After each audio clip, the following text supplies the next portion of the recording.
सभी कला विद्यार्थियों को नमस्कार। मैं ये सिलेबस का ये चौथा पार्ट है, पार्ट चौथा। ठीक है, ये मैं ये बताना चाह रहा हूँ कि देखिए, सिलेबस को जितने अच्छे से आप पढ़ेंगे तैयारी उतनी ही अच्छी होगी और डाउट्स नहीं होंगे। आप अगर सिलेबस को नहीं पढ़ पाते हैं तो कन्फ्यूजन क्रिएट होगा, सीधी सी बात है, और आपका प्रश्न गलत होने के चांस बढ़ जाएंगे। इसलिए सिलेबस मैं सबसे पहले पढ़ा रहा हूँ। देखिए, प्राचीन काल के राजवंश, इसके पहले हमने धार्मिक आंदोलन पढ़ाया था। ठीक है, और इसके पहले 16 महाजनपद।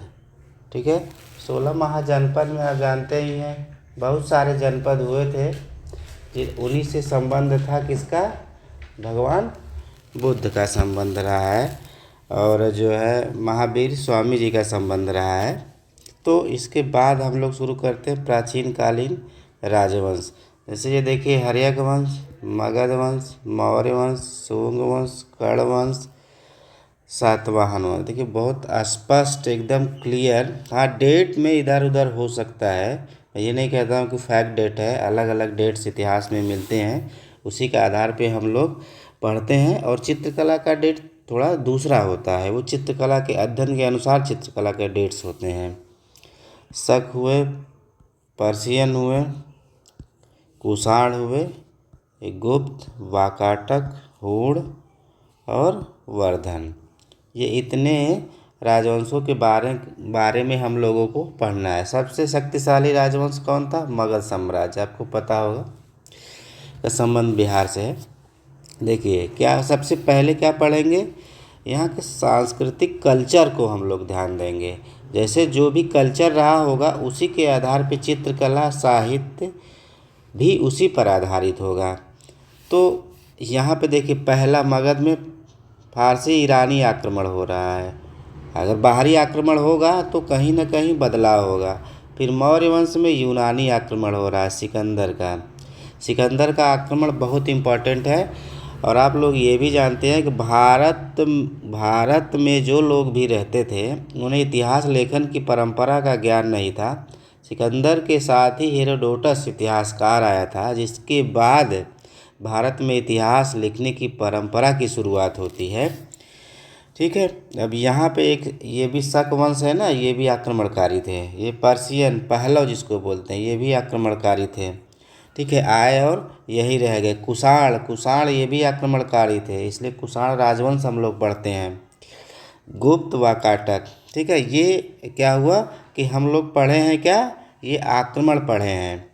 देखिए, यात्री पढ़ते हैं। मेगस्थनीज जो है मौर्य राजवंश में आए हुए थे। ठीक, फाहियान, गुप्त, इसका टाइम ये है 399 से 414। तो ये गुप्त और वाकाटक लगभग दोनों 550 और 500 ईस्वी है। ठीक है, तो ये इसी समय गुप्त के इर्द गिर्द ही आए थे। ठीक है, वर्धन वंश में ह्वेनसांग आया था, और बहुत से यात्री आए थे। इत सिंह आए थे, अलब्रूनी आए थे, मार्को पोलो आए थे, इब्न बतूता आए थे, निकोलस कांटी आए थे। तो वो मध्यकाल में हम लोग देखेंगे। ये क्या हो जाएंगे? यात्रा वृत्तांत पढ़ना है, इसलिए मैं बता रहा हूँ, कभी कभी पूछता है। ठीक है, और फिर मौर्य वंश का धर्म पढ़ेंगे। ठीक, सातवाहन वंश का, इनका बहुत इम्पोर्टेंट नहीं है। ठीक है, फिर इधर आएंगे, गुप्त वंश में धर्म पढ़ेंगे, ये धर्म। वाकाटक वंश का धर्म पढ़ेंगे। फिर यहीं पे वाकाटक वंश में लिखे गए साहित्य, गुप्त वंश में लिखे गए साहित्य। फिर यहाँ पे आएंगे आप, साहित्य, ये मौर्य वंश में लिखे गए साहित्य, कौन कौन से उसके दरबार में रहते थे, किस तरह के लिखते थे, कौन सी भाषा का प्रयोग करते थे, ये सब हम लोगों को क्या करना है? पढ़ना। अगर आप क्रम से पढ़ लेते हैं तो यूजीसी में खास करके अगर कहीं से भी प्रश्न अगर आ गया, जैसे साहित्य ही आ गया क्रम से मिलाने के लिए, तो अगर वंश जानते रहेंगे तभी तो लगा पाएंगे कि कौन सा पहला लिखा गया, कौन सा बाद में लिखा गया, किस राजवंश में कौन सा साहित्यकार रहता था, किस भाषा में लिखा था, कौन सा साहित्य लिखा था। तो इस तरह का ये क्रोनोलॉजिकल ढंग से अगर इस तरह से पढ़ते हैं तो आपका प्रश्न कभी भी गलत नहीं होगा।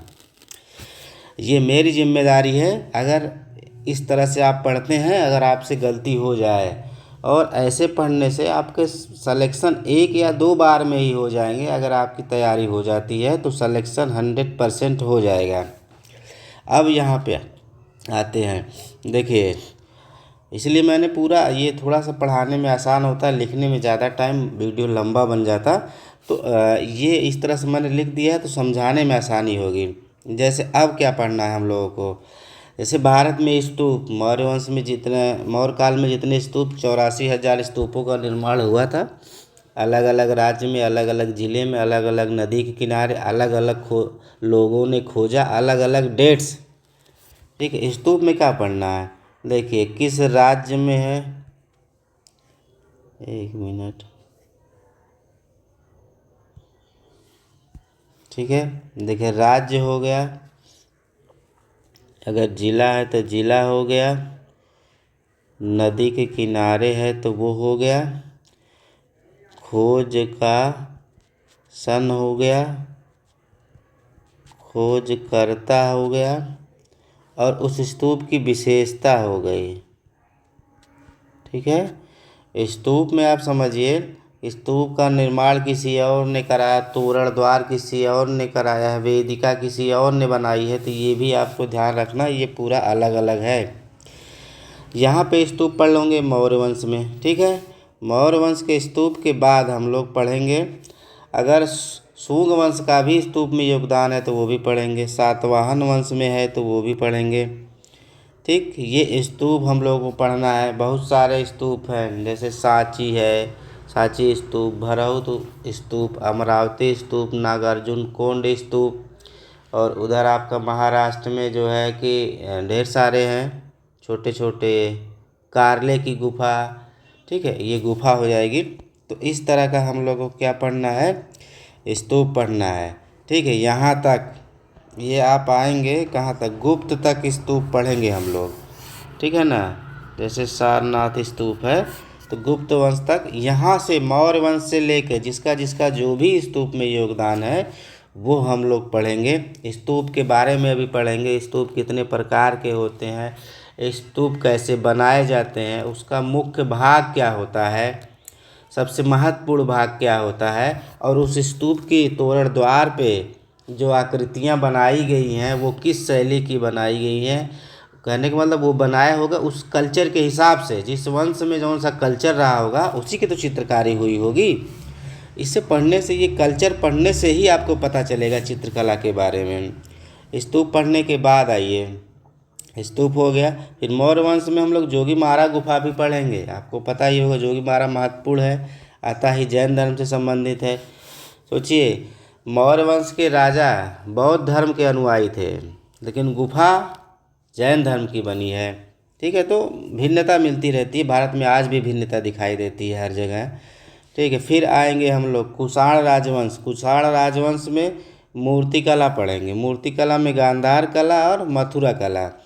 देखिए, गांधार कला का क्षेत्र, मथुरा कला का क्षेत्र, गांधार कला का जो है, जो मूर्तियाँ बनी है उसका विषय क्या था, किस पत्थर में बनाई गई हैं, कहाँ संग्रहित है, उसकी विशेषता क्या है, ये सारा पढ़ना है, गांधार कला और मथुरा कला। ठीक है, फिर यहाँ भी आए गुप्त वंश में। गुप्त वंश में देखिए, शुरू तो होता है अजंता का गुफा का निर्माण 200 ईसा पूर्व से, लेकिन ये चलता है यहाँ तक 628 ईस्वी तक। तो ये पढ़ना है, अजंता गुफा पढ़नी है, बाघ गुफा पढ़नी है, और सित्तन वासल गुफा पढ़नी है। ये 4 गुफाएं हो जाएंगी। सिगरिया आएगी, सिगरिया जो कि श्रीलंका में है, जो भी पढ़ेंगे। तो ये 4 गुफाएं कौन सी होंगी, सिगरिया गुफा। ये 4 गुफाएं प्राचीन काल की गुफाएं हैं। इसमें इसी तरह से प्रश्न आते रहते हैं। अब देखिए, ये साहित्य तो ज़रूर पढ़िए, मिलान करने के लिए आता है। अब फिर क्या पढ़ेंगे हम लोग, मंदिर पढ़ेंगे। ठीक है, मंदिर का कॉन्सेप्ट गुप्त वंश से डेवलप होता है, इसके पहले कहीं मिलेगा नहीं। कहाँ गया, मौर्य वंश से देखिए ये पढ़ना है, शिलालेख पढ़ने हैं। शिलालेख भी कभी कभी आ जाता है, 1-2 प्रश्न आ जाता है, तो उसको भी पढ़ लेंगे। क्या करना है, प्रश्न तो गलत नहीं होगा। ठीक है ना। अब आइए मंदिर की शैली पढ़नी है हम लोगों को। किस धर्म का कौन सा मंदिर कहाँ बना है, किसको समर्पित है, किस राज्य में है, किस जिले में है, क्या विशेषता है, मंदिर के पार्ट कौन कौन से हैं, कैसे मंदिर बनाए गए हैं, उत्तर भारत के मंदिर कैसे हैं, दक्षिण भारत के मंदिर कैसे हैं, मध्य भारत के मंदिर कैसे हैं, ये सारी चीज़ें हम लोगों को पढ़नी है। फिर आएंगे हम लोग मुस्लिम आक्रमण, फिर मुस्लिम आक्रमण होगा तो फिर भारत के कल्चर में बदलाव होगा। ठीक है, इस तरह से सिलेबस पढ़ना चाहिए। जितने लोग भी पढ़ते हैं इस तरह से पढ़िए, आपकी गलती नहीं होगी।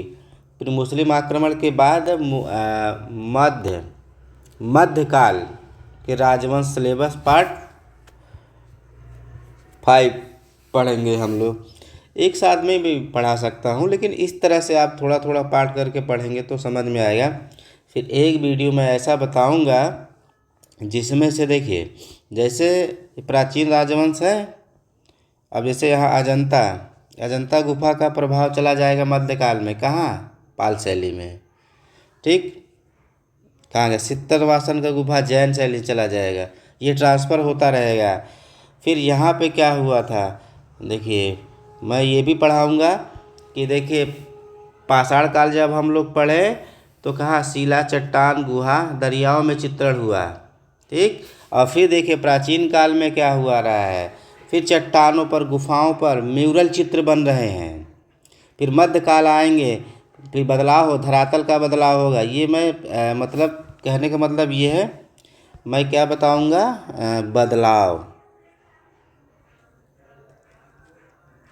बदलाव मैं पढ़ाऊंगा। बदलाव में जैसे धरातल,